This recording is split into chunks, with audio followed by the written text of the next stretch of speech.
Udri.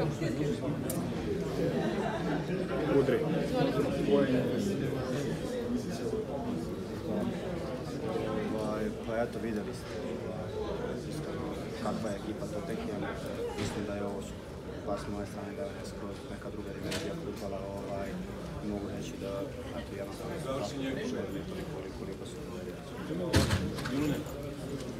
Koliko može da bude drugačija ta utakmica u Beogradu?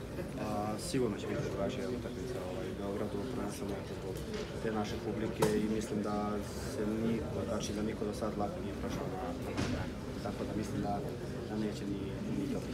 Svoje očekivanja oddaljaju razvoju situaciju u grupi, gdje vidiš Crvenu zvezdu na tom trećem trenutnom mestu, ali... Pa iskreno se nadam i mislim da ćemo i ostvariti to da ćemo Da li su igrači Totekija toliko superiorni vama na terenu koliko se čini sa tribinama?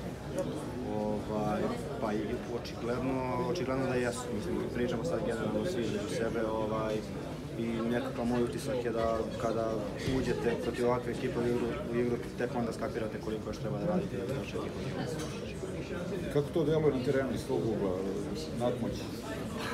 Deluje jako teško, mislim, ne mogu to sad ovako reći. Da li približno na Sony PlayStation otprilike nešto slično ili... Ne, mislim da je teže. Hvala. Hvala.